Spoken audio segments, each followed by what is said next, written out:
anyone that's been through NJP before knows that if you get caught in a lie, they will kick you out of the Navy, because one of the things that was told to me several times is that integrity is what they're looking for when it comes to NJPs. They want to know that if you do make a mistake, that you are man enough or woman enough to own up to your mistake and move on. And a lot of people in that whole process told me constantly, like, hey, I got in trouble several times and I'm still here.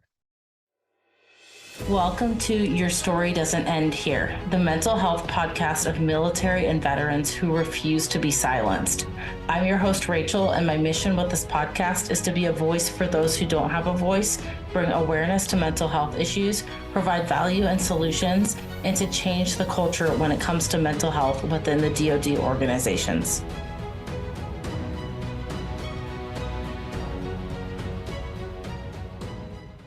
Hey everyone, thank you so much for coming back for another episode of Your Story Doesn't End Here. Today, I just wanted to just have an open conversation about something that just kind of been on my mind about myself, really, but I am hoping that some of you guys can relate to this. And what I found is that in my journey, there are so many things that I thought I was alone on, or that it was like just me and no one's ever going to relate to this. I don't know how many of you guys are millennials and you follow like the nostalgic Instagram pages or Facebook pages that have been like a huge thing lately. And it's so funny how many of those things I did when I was growing up that I thought was just me, because I felt like my childhood was so different than quote unquote your average child, because I was homeschooled and because I didn't enter the public school system until I was in 8th grade. And I just felt so different from everyone else. But then now looking back, it's like, oh my gosh, there's so many things that I did that some random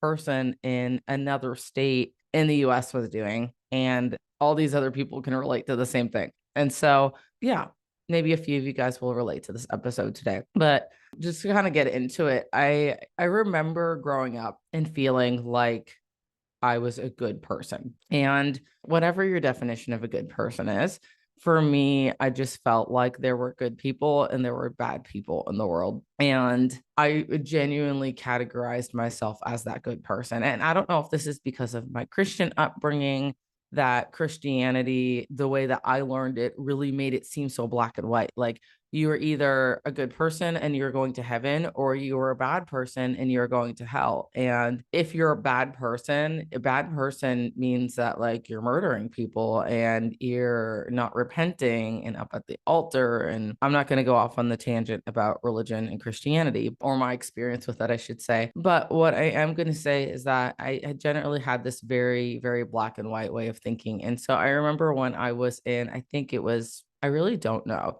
I want to say it was like 5th grade, but I was at this band weekend. I don't even think it was like a weekend thing. I used to play the flute, and I would always go to these little like workshops and camps and whatever have you. And so I was at this thing, and I think it was like a week-long workshop camp sort of deal, but it wasn't like, you travel super far away. It was like a local thing. And I remember that at one of the breaks, there was a bunch of kids that were sticking their hands in the vending machine. And this was back in the day when vending machines didn't have the flap that prevents you from sticking your hand up in there.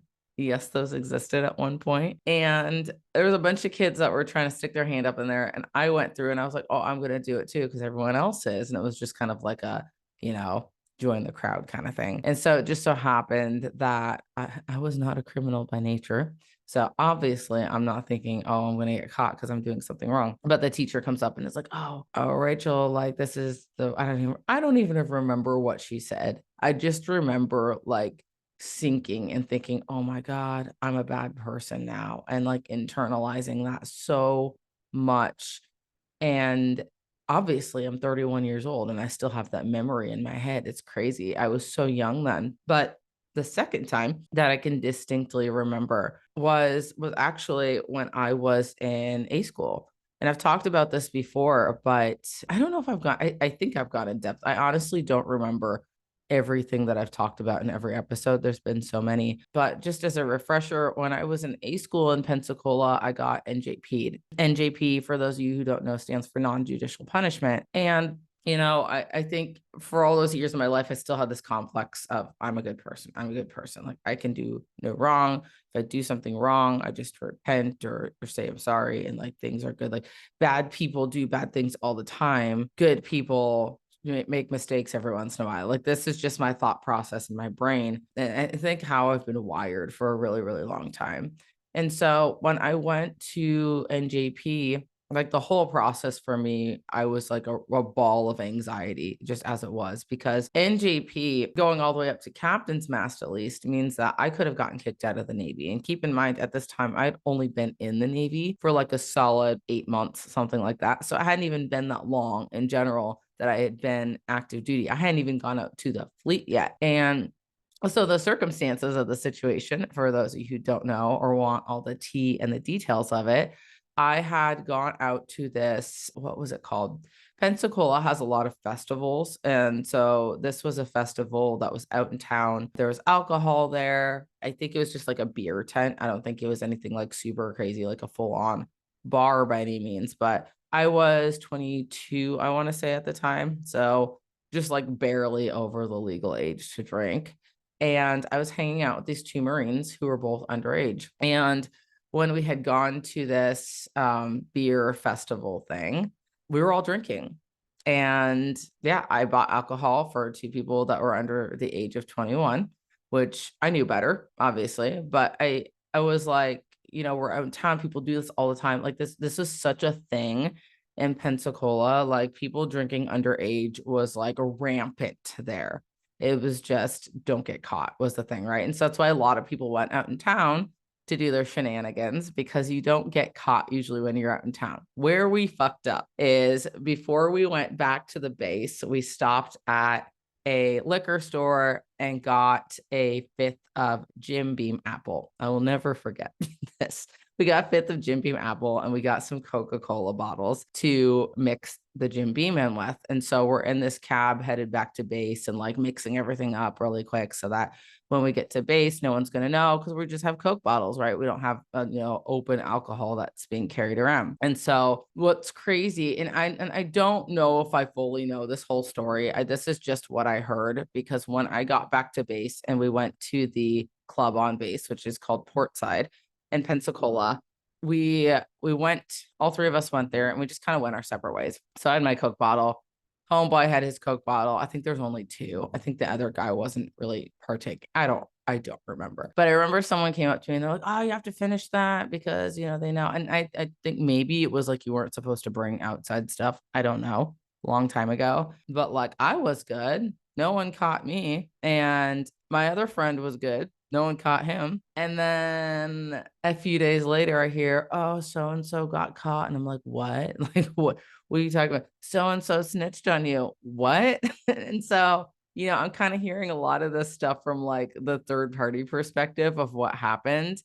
And none of it really added up. But I ended up getting pulled into like these higher ups offices, and they asked me like, hey, this happened, this went down. They ratted on you, essentially, is what they told me. They're like, they said that you bought the alcohol and you provided this. And they're like, well, here's the thing, because they're Marines and because you're Navy, we can't take them through our non-judicial punishment process. They have their own.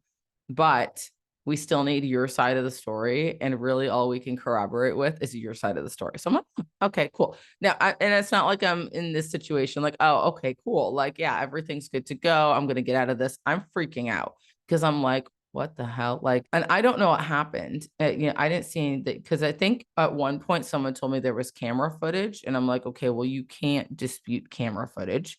The only part of the story that I could control was what happened not on base, because once you're on base, like who knows? Like I'm like, I didn't know jack shit about the military. I didn't know what kind of surveillance they had. I didn't know who saw what. And I was not about to argue with anything that happened on base, because anyone that's been through NJP before knows that if you get caught in a lie, they will kick you out of the Navy. Because one of the things that was told to me several times is that integrity is what they're looking for when it comes to NJPs. They want to know that if you do make a mistake, that you are man enough or woman enough to own up to your mistake and move on. And a lot of people in that whole process told me constantly, like, hey, I got in trouble several times and I'm still here. I had 5 NJPs and I'm still here. Like I heard so many stories. I didn't hear these stories till later on. I'll kind of take you through the process here because now we're in like full on tea story time. But the first little bit was just like I walked in the schoolhouse and they're like, hey, we heard this. This is what happened. They have footage, so and so ratted, blah, blah, blah, blah, blah. I'm like, okay. So then I'm trying to like find people and ask, like, what the hell happened? Because I didn't get caught or get in trouble. I guess what had happened was because he had a Coca-Cola bottle and Portside sold Pepsi, not Coke. Someone asked him to open the bottle so that they could sniff it. And then he did. And they found out that there was alcohol in there and he was underage. And so then, they got the rest of the story from him. And later on, I'd been told from higher ups, like, no, he definitely ratted on you. But it is what it is. I don't hold animosity towards that because I shouldn't have done what I did anyway. And I'll own up to that all day. But so anyway, I go back to my barracks because my barracks, like in a school, there's different forms of leadership. There is the schoolhouse leadership, but then when we stay in the barracks, they don't just let us all run crazy. There's a whole chain of command that's in the barracks too. And so the barracks I lived in was Delta. It was all female. And we had this MTI military training instructor who was the person that led the barracks. And she was this AO1 she was very tough and she was not the nicest person. I had a lot of respect for her up until I didn't. And a lot had to do with me getting in trouble. But I went up to one of the cool MTIs. I don't remember his name. I remember what he looks like, but I don't remember his name. I went up to him and I told him what happened because they hadn't found out yet, or at least I didn't know whether they found out or not. But anything that I've been told when I was there is if you get in trouble, tell us as soon as you know, because if we find out first, it's going to be a lot worse for you. So I went to them and I said, hey, listen, I fucked up. I bought alcohol for someone underage. I just want to let you know before you guys find out from someone else. They said, okay, thank you for letting us know. Went back to my room. And the hardest part, I think, about getting in trouble in any situation is like waiting for like the next step, especially when it's something new altogether and you don't know. And it's like, well, what the hell's going to happen now? And no one really explains this process. Like I had seen a captain's mast when I was in boot camp because some guy took the swimming stamp for the swimming qual and had stamped his card when he didn't pass. And that was like a huge open captain's mast. And like, it was crazy. Like there were so many, they brought all of RTC out there to watch this guy just get his ass handed to him. And I can't remember if he got kicked out or not, but yeah, because I didn't even know what was happening when we went to that. But anyway, that's really all I knew about captain's mast. I didn't know about the whole process of NJP, what happens next, nothing. So the next thing I know, I'm getting called into the office with all the MTIs. And there was like, we're in like a closet. Like, I don't even know the square footage of this room, but we are in a closet. Okay. And it is like the tiniest room in the world with like 10 MTIs and like all the staff that worked in my barracks crowded in there. And they tell me to come in and they tell me to, have a seat. And then they just start like berating me, like, what the hell, what happened? And I told them what happened. And it wasn't like I wasn't used to being yelled at. I'd been yelled at before. Yelling didn't bother me. What bothered me was the idea that I might get kicked out. And then we go back to this idea that I felt like I was a bad person. And I'm like, I don't do this all the time, because they kept telling me like, oh, you did this now. You do this all the time. Like, this isn't the first time you've bought alcohol for a minor. This is something you do all the time. And I'm like, no. Like, I know I've known people in my past who have drank their entire time throughout high school and who drank underage and bought alcohol for people underage. Like, that's not me. I kept my head on straight the entire time I was in high school. I think I only drank like maybe 2 times ever. I just wasn't that kind of a person. And so it really bothered me that they were sitting there and like saying, no, this is what you do. You're lying. And they're like, why would you do this? And I was like, I don't know. Like, I just didn't have an answer for them. And they're like, no, why? We need an answer. Why? And I'm like, I don't have an answer for you. I genuinely don't. And that really bothered them for some reason. And so the most awkward part of that interaction is when I went to leave the room, the doorknob fell off the door and it's like really silent. Everyone's pissed off. And I just have to like sit there and awkwardly like pick the doorknob back up, put it on the door, and then leave. And then, we're back to anticipation. And what's crazy is, for the most part during this process, like everything else is moving on like life as usual. It's not like people are like, oh, you need to go to a separate area. We're going to move on to this right away. Like it's kind of a little bit of a drawn out process. And I don't remember exact timelines. In my head, it felt like years. It wasn't that long, but I think it was probably a solid month from the time I got in trouble to the time that my captain's mast happened. But I did have to go talk to legal. I was working heavily with the schoolhouse. I didn't really the MTIs at the barracks really aren't super involved. I just lost my position as yeoman at my barracks, which whatever. I just had to stay on regular watches, which was fine. I just chose yeoman because it was an easier watch schedule. But yeah, I had to go to legal and talk to legal, and then I had to go to the alcohol substance abuse guy, and he sent me to SARP, which substance abuse rehabilitation program, I think is what that stands for. I think what bothered me the most about that process is, did I drink excessively when I was in Pensacola? Absolutely. Did it make me an alcoholic? No, I don't think so. I really don't. Because I think for me, I see alcoholism as like a psychological something that people are going through, right? It's like if you're sad for a period, it doesn't mean that you have chronic depression.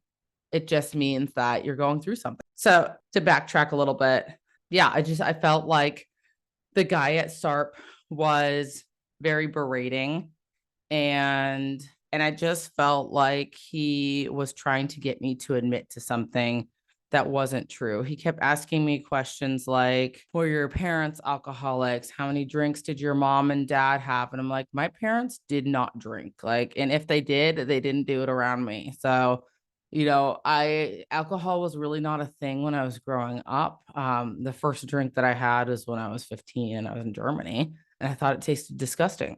I'm like, I was not that kind of person. But what they did end up sending me to was a like 3-day educational course about alcohol, which I did learn a lot in that course. So it wasn't a complete waste of time. And what's funny is when I ended up later down the line in restriction, all the people that were going to like AA and the courses that like required a lot more, they got to leave all the time. And I was like, damn, I wish I had, had more problem. But in hindsight, I'm like, what the hell kind of stupid ass thought is that? Like it really wasn't that bad. So anyway, I went to SARP. They determined that I guess needed some education surrounding alcohol, which they weren't wrong. And then they had sent me to, what was the first one? Oh, DRB.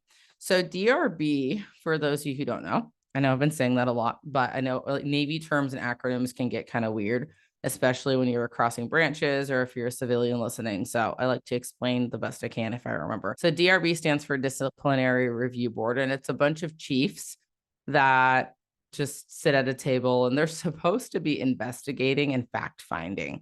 Most people find that DRB often is not like that, but where I got, I guess, the upper hand is that the chiefs in my DRB, or the chief that led my DRB, it was probably her first DRB ever, because they had just like got new chiefs in whatever, in the mess. I don't know all the terminology for that, but anyway, so she was like, she kept saying like, didn't we just do like a briefing saying to not do this? And I'm like, yes, you did, chief. And she was like, I don't know. She was trying, bless her heart. She was trying to be mean, but I think that for some chiefs in the Navy, it probably comes naturally to be an asshole because they were just an asshole for most of their Navy career. But for some people, it's like a muscle they have to build. And I think the most respect that I have, there was a senior chief that I had known the entire time I was at A school. And when I would have conversations with him when I wasn't in trouble, he was very kind. When I would have conversations with him when I was in trouble, he was stern, but he was never unkind.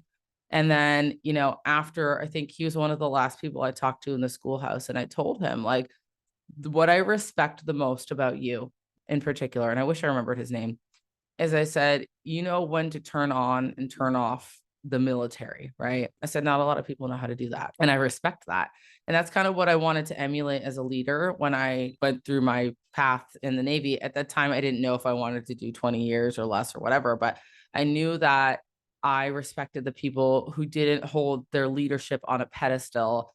I respected the people who treated you like a human being, but they were stern when they needed to be. And so, after my DRB, I was standing out in the hallway because they quite literally sent me across the hallway for OIC mast. And I guess some people go to XOI. I never went to XOI. That's just masked with the executive officer. I went to masked with the officer in charge. And it took a while for that mask to start because they had to gather up all these like high level people and whatever. And so I'm out in the hallway sobbing because I'm like, what the hell? Like, and keep in mind, when I was in legal and stuff, I kind of brushed over this part, but I had to write a statement and fill out all this paperwork and this and this and that and blah, blah, blah, blah, blah. I think they also give you the opportunity to request, what's it called? The one that's judicial. It's slipping my mind right now. I'll think of it in a little bit. But anyway, but most people say not to request that because it's admitting guilt or something. I don't know. And realistically, what I went to Captain's Mask for was probably a pretty common thing there. But yeah, so I'm out in the hallway sobbing, and this, I think it was a chief, maybe a retired chief, comes up to me and he's like, "Hey," he's like, "what are you crying for?" And I was like, "Well, I'm just scared that I'm going to get kicked out of the Navy." And he was like, "Listen," he's like, "we all make mistakes." He gave me this like this pep talk, this spiel. And again, I don't remember all the details of it, but he told me, he's like, "Go to the bathroom, clean yourself up, and come on back out, and then we'll get through this." And so I went to the bathroom. I took a few minutes, I cleaned myself up, and then I brought my ass back out outside the door. And I think it's just standing there at parade rest, waiting to be called in. And when they walk you through, by the way, like how you walk in and what you say and everything, it's like a really quick, like right before you go in, "Oh, by the way, this is how you're going to walk. You're going to do your about face. You're going to do your whatever, this and that. You're going to say the sailor's creed." And like, I flawlessly did everything. When I went into OIC mass, the difference between DRB and OIC mass is that OIC mass, they were very nice. No one was yelling. No one was trying to berate. And they were just, having a conversation. And I appreciated that. And after OIC mass, I was like, oh, maybe it'll just end here because they were all very nice. Wrong. They still sent me to Captain's Mast. And so Captain's Mast is the end of the line for a lot of people. It's not like it can turn into something that is very like tense and hostile, depending on answers and who's there and how it goes. But for Captain's Mast, what they do is they have the CO at the front of the room. They have the sailor walk in. And normally when you are standing at attention or anything like that, you have your hands balled up into fists. But for Captain's Mast, they instruct you very explicitly to keep your hands open, like your palms facing yourself inward, because I don't know, punching or hostility or something. I don't know. I don't remember the exact reasons behind it, but it felt very awkward. But then there is like people on the side of the room that the commanding officer will ask about your character, and they're essentially character witnesses. And I want to say that like angry MTI said some like, "Yeah, I don't want her in my Navy, this and this and that." I don't think she wanted anyone in her Navy, honestly, because she was just angry. I don't know why, but it is what it is. But and again, I don't remember all the little details of what was said. I don't remember anyone saying specifically that I was a bad person or that I was a crappy student. I think my instructor said that I was a good student. I showed up promptly on time. I did my work. I was not like a problem child, for lack of better verbiage there. But so the CO made a decision, and he had awarded me, yes, they use the word award, 30 days restriction. And restriction is like, it's like the Navy form of jail, but you're just in a barracks, I guess. And I'll explain restriction more in a little bit. But he awarded me 30 days of restriction, and then he awarded me half month's pay times one. It might have been two. I think it was just times one, which doesn't actually hit, by the way, until after the 30 days. So that was fun when I was PCSing from Florida to Washington State with half month's pay. Yeah, good times. And then the other thing was a suspended bust. So I was an E2, but the process from E2 to E3 was just like a 9-month wait. So I was almost in E3. And so essentially what a suspended bust is it means that if I get in trouble, then I get busted down to an E1. If I don't get in trouble, then all is well and things just move on, business as usual. And nothing really happens to me.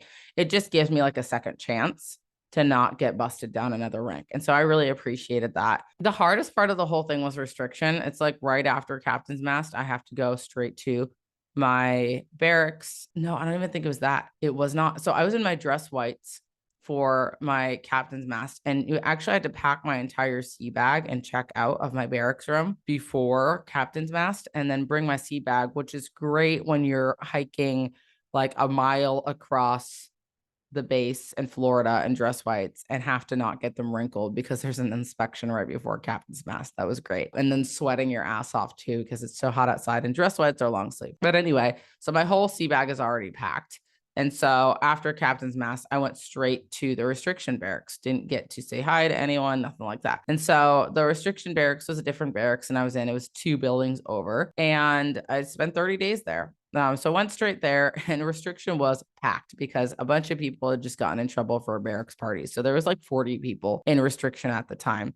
I had 2 roommates. Both of them had gone to captain's mast the same day as me, something alcohol related for both of them. And in restriction, we checked in, we had to turn our cell phones in, couldn't have our phone the entire time we were there, other than like Sundays for like an hour, I want to say. And when I tell you that restriction was dramatic, like there was always something happening in there. It was crazy. When I first checked in, you have to do like a uniform inspection of every single uniform. So dress blues, dress whites, NSUs, probably NDubs too. I don't know. I don't remember. But that's that. The only clothes that you can have are anything that's in your sea bag. So sea bag comes with skivvies, underwear. They're granny panties for those of you who don't know. The boot camp bras, which they're not the worst bras in the world. It's basically boot camp attire, which whatever. Like I just left boot camp. I could do that for another 30 days. I just did it for 8 weeks. The difference is during restriction, our doors to our rooms always had to be open, except for nighttime. And I can't remember if we could close at nighttime or if they still had to be cracked at nighttime, but the doors were always open. Really, the only thing that there was to do was to read, doodle, hang out. After the first week there, we were allowed to go do working parties, which was really helpful. So working parties would just be like cleaning, and Echo Barracks, which was right next to us. It's where a lot of the staff stayed, and any other random working parties. We would also get time to PT in the evenings. So we would walk out to the gym, and a lot of times we were outside. So like I would just go off with whatever friend or just hang out or not work out just to like get a break from the mundane life that was restriction until people got in trouble. Then we couldn't PT anymore. We did leave to go eat at the galley until we got in trouble again. I say we, it wasn't me, but everyone collectively got in trouble if someone fucked up. So that's that. But we ate a lot of, we called them bag nasties. And it was like a sack lunch that had a sandwich in it, like a ham and cheese sandwich, some famous Amos cookies, which I gained some weight in restriction because we had so many like leftover bags of cookies that I ate just nonstop. And yeah, so ate a lot of bag nasties every morning for breakfast there for a while. We were just eating in the hallway because we weren't actually allowed to leave to go eat. We would just send like 2 people to go pick up the food from the galley, bring it back to restriction, which was on the 3rd floor of the barracks. And that's what we would do. So for 30 days, it was just like hang out in this barracks. If I saw friends, I could like maybe wave at them, but it was just hanging out with the same group of people the entire time. We had a staff member in restriction with us, which was unheard of. Usually if staff got in trouble, they would have their own restriction. I guess he chose to come to the restriction with all of the students. And the staff member was like sneaking in alcohol and stuff. And so when I say like people got in trouble, like this was just one of the things, right? He was like sneaking in alcohol. It spilled on the floor in one of like the common rooms, which was a privileged room to be in, by the way. People would do puzzles or like card games in the allotted times in that room. And I kept this attitude throughout my entire time in the Navy of like, I already have one ARI or alcohol related incident on my record. If I get another one, I'm kicked out. So anytime anyone had alcohol, if I did not know them and I did not trust them, which was basically everyone I met in the Navy, I did not associate with them because I was not going to take that chance. And realistically, I think that getting in trouble early on was a huge benefit to me because who knows how I would have lived my life or carried myself had I not gotten in trouble, because all I saw was people around me like pushing the limits and not getting in trouble. And then every once in a while, there's a person that got in trouble, but it didn't seem like the norm. And so I probably would have carried myself a lot differently had I not gotten in trouble very early on. And so I am grateful for that,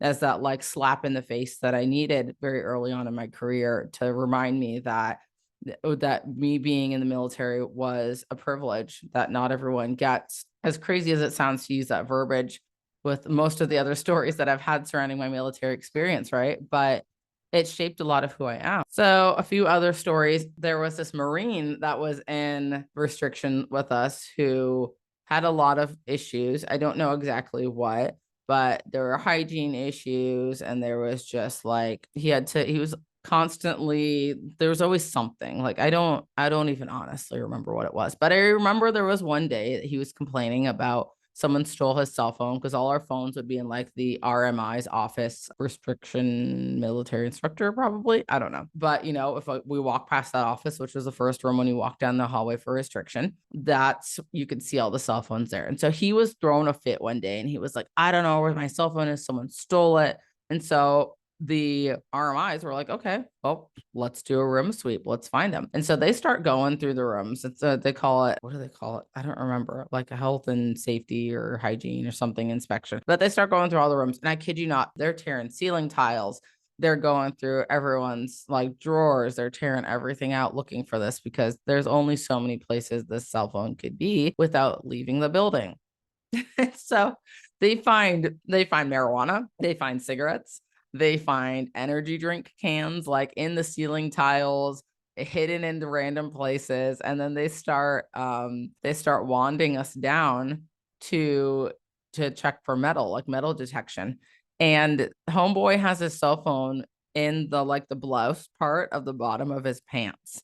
And so they were like, all right, that's it. Like, we're getting this guy the fuck out of here. And so they had him escorted to the Marine barracks, where they had to have him in the middle of the quarterdeck on a suicide watch, because he was like trying to fling himself from the top of the balcony. And, I didn't know then what I know now. I think a lot of people that were in restriction were already going through it and going through a lot in their life, because there's this like majorly stressful time period.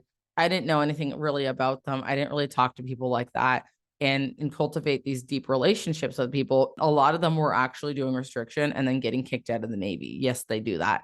And the ones that were getting kicked out of the Navy, I know one guy, he went back to California, and they get you a bus ticket. They do not fly you.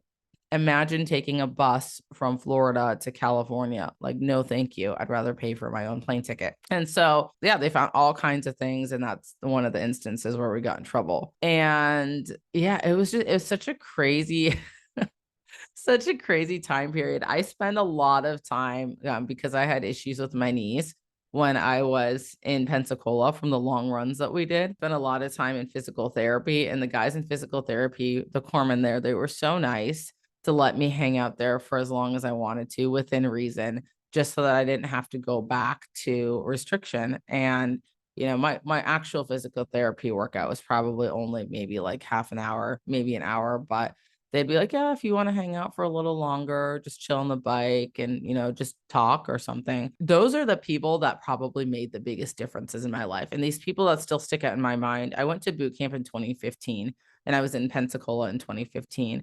And the people that were kind to me, I still remember them. I might not remember their faces, I might not remember their names, but I remember the impact they had on my life. And so when I talk about this concept of like, be kind to people, there's so much more to it, because that's going to stick. Your kindness, especially when someone is at the lowest of their low, will stick with someone for the rest of their life, and it'll make a difference in their life. I can't stress that enough.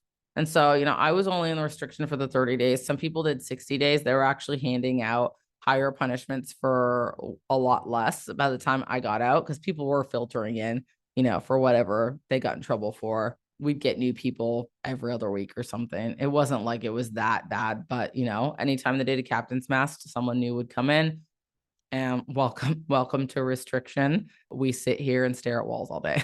But no, it wasn't really as bad as I thought it would be. It was actually kind of a bit of a refresher, because any time in my life that I've had like a solid break from technology, i.e. boot camp restriction, it's very refreshing because it reminds me about human connection, and it forces me to find other ways to deeply connect with people, because it's not the same over a cell phone or, whatever else. It's a lot easier when everyone else also doesn't have technology. I'll say that because when I was in Masawa on my first like mini detachment, I didn't have cell phone service, but everyone else did. So I was just kind of like the oddball person, trying to find things to do while everyone else was like playing video games or on their phones. But social media detoxes, cell phone detoxes, technology detoxes. I'm literally about to do one here soon for a couple days just to like reset myself.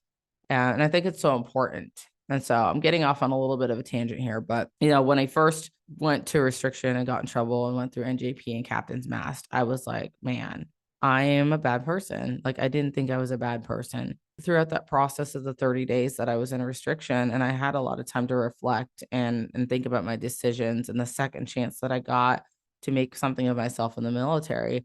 I was like, I I want to start off on the right foot when I go to my next command. And so when I went to Whidbey Island, I spent so much time focused on just bettering myself. I was in the gym constantly. If I wasn't in the gym, I was just in my room playing like a video game. And I'm not a huge gamer, but playing a video game, watching a movie, something. I went out every once in a while with friends, but Whidbey Island and Pensacola are two different worlds, first of all. So you can't even compare the two. But I just knew that I didn't want to be that kind of person that was a partier who was getting in trouble for stupid shit and losing an incredible opportunity over something that was just a bad decision. And so, yeah, I mean, I think there were still people that saw NJP on my record and they were like, oh, well, you're that kind of person. Because it did continue to affect me. When I got to my first command, I didn't get the opportunity to go to a crane school in Indiana because I had an NJP on my record and they didn't want me being that person getting in trouble. When I put in for an officer package through the MESIP program, which is the nurse corps in the Navy, the fact that I had an NJP on my record was like a sting on my record. And so I think had I ended up deciding to stay in the military for 20 years, it would have been a little harder for me every time because of the NJP, no matter what, because it's always there. Does that mean it's impossible? Absolutely not. I met some very high ranking leaders in the military who had several NJPs, different time, but still, it doesn't mean that it was impossible for me to get to where I wanted to go. I just chose a different path and a different direction. And ultimately, I'm happy that I decided to no longer stay in the military, which, every journey of life comes with its own set of challenges. So if you're a veteran or you're going to be a veteran soon and you're listening to this, know that just because you're getting out of the military doesn't mean that all of a sudden life is like unicorns and rainbows and it's like, oh, I'm free, life is great. You're always going to have your challenges, and the challenges honestly are what make us feel alive because it's the joy in the process. And I think if I can reflect on my life journeys and all these times where like life has slapped me in the face and said, Rachel, are you a good person or are you a bad person? I now know that it's not that black and white. And it's not just that we're good people or bad people, that we need these experiences in our life that have us questioning our own moral integrity and have us questioning if we're living in our values, because those are the wake up calls that we need sometimes to redirect our paths. And that's okay. They're necessary. If we just lived our life in this like bubble where nothing bad ever happened or no wake up calls ever happened, then life would be pretty boring. Like I said, I don't know where I'd be today had I not had my NJP or, maybe even that experience when I was a kid with the vending machine. I don't know. I truly, truly believe that everything in my life does happen for me, even though it might not feel like it at a lot of times. And I've done an episode about that specific topic before after I attended the Tony Robbins UPW a few years back. But I'm such a huge, huge believer in that. Everything in life happens for me. Everything in life happens for me.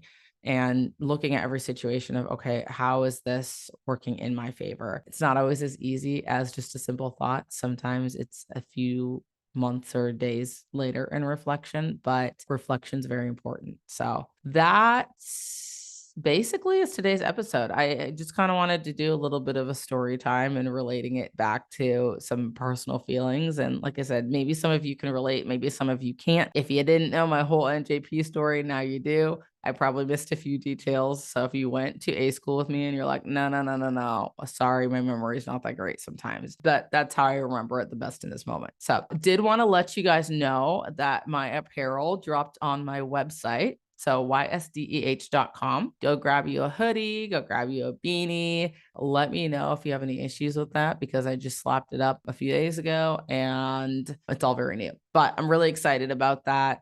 And to finally have an option for people to rep the brand. Your story doesn't end here. And yeah, just super excited for things to come and ramping up for some incredible episodes upcoming. Also, the YouTube channel, although I have not been the greatest with consistently uploading on it, it is still there. So if you have not subscribed to the YouTube channel _YSDEH, please do that. My goal is to hit 1,000 subscribers. As of today, which is March 26th, when I'm recording this episode, we are at 40. So we're doing great growing, but share with your friends, share with your family, share with people in the random Facebook groups that you're in, because you never know who might need to hear these messages. Thank you guys. See you next week. Thank you for taking the time to listen in today. With your support, we are able to increase awareness of the mental health issues affecting service members and veterans today with the goal of creating positive change. If you got value from this episode, please take 30 seconds to subscribe and share this episode within your own network. Until next time, remember, your story matters, your mental health matters, and your story doesn't end here.